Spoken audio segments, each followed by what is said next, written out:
ფაქტი ასეთია, ევროპის აღმოსავლეთ ევროპის ბევრ ქვეყანაში დაფიქსირებულა მსგავსი პრეცედენტი, რომ ძაღლების მასობრივი გაწყვეტით სიტუაცია არ იცვლება, რადგან მათ ადგილს ინაცვლებენ თუნდაც რეგიონებიდან, სხვადასხვა უბნებიდან გადარჩენილი სხვა ძაღლები.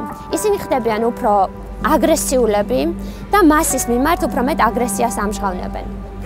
ამის გამო თბილისში იყო ასეთი პრეცედენტი რამოდენიმე წლის წინ, როდესაც 6 წლის განმავლობაში ფირმა დებიუტმა გაანადგურა 80,000-მდე მიუსაფარი ცხოველი. როგორც დღევანდელობით ხედავთ, ამან მდგომარეობა საერთოდ არ შეცვალა, რადგან იგივე არის ცოფით დაავადებული ცხოველთა რაოდენობა და როგორც სტატისტიკა გვაჩვენებს, დაკვენილ ადამიანთა უმრავლესობა ნელ-ნელა კიდევ უფრო იზრდება.